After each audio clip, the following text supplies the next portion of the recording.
Bismillahirrahmanirrahim. Assalamualaikum. Tachahau ibni rekeni vanakkam.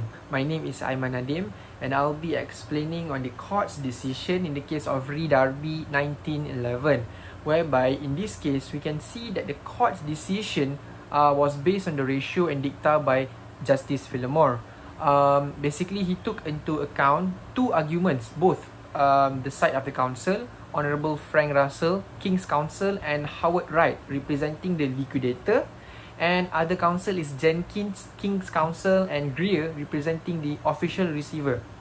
So the initial ratio by the judge was referring to the case of Society of Practical Knowledge and Abbott, whereby he stated that Darby and Guide were in no wrong position as the corporation was formed for their own purposes.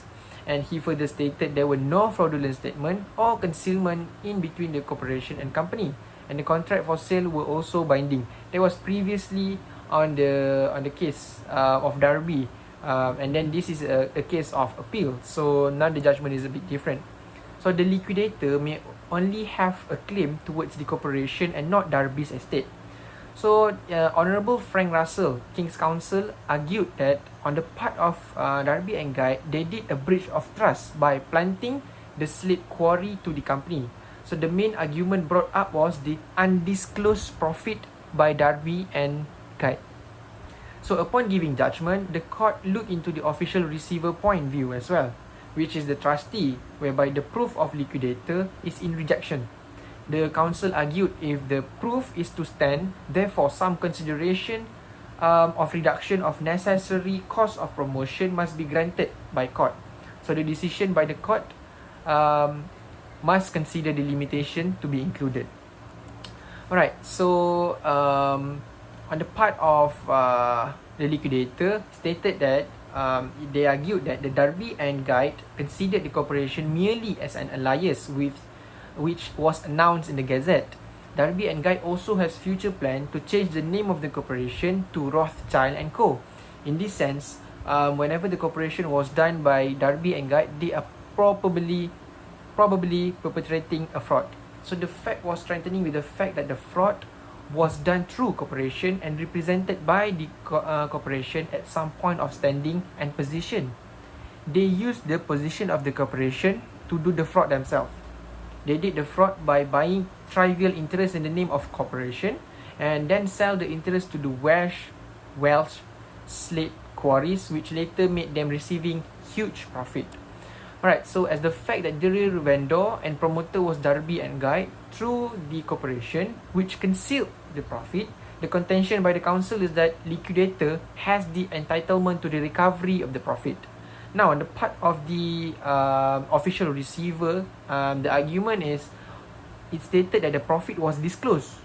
The debenture holders were the injured party, supposedly not the liquidator, as there was no shareholders besides the fraudulent person themselves.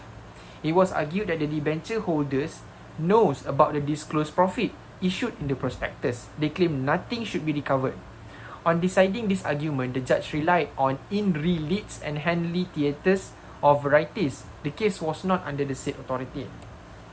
Alright, so the prospectus was alleged that the corporation was the promoter and vendor. However, the truth fact is the promoter and vendor was Darby and Guide.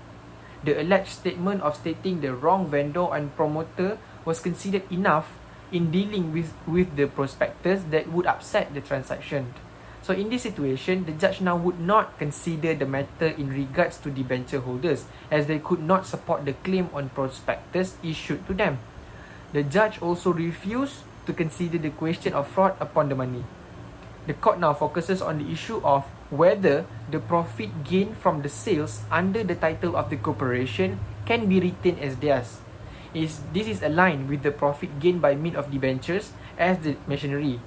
The court looked into the time of disclosure, whereby if it is proper, the money can be retained by Darby and Guide.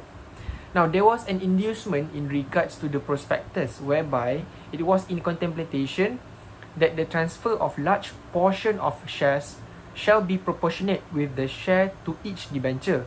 The burden of proving whether Darby and Guide has disclosed the profit is upon themselves. The profit can be retained if it was disclosed properly. Now, the disclosed the disclosure stated by Darby and Guide were just upon themselves, which is within the corporation. Upon the company, no shareholders, which means only two of them disclose the profit to each other. The judge, now considering the point of Darby and Guide, cheated the public as well, as technical notice given as a proof. Two cases, Gluckstein and Barnes, and the old case of Society of Practical Knowledge at the board, are the cases that steer the decision of this case. The judge concluded no protection was made upon themselves, Guide and Darby, as well as no disclosure of the profit obtained on their part. No disclosure of profit obtained on their part. It came to a conclusion whereby, due to no disclosure as well as no authority by the shareholders on keeping the profit, therefore it cannot be kept by them. So the court held that an appeal is allowed with limitation, which was agreed earlier.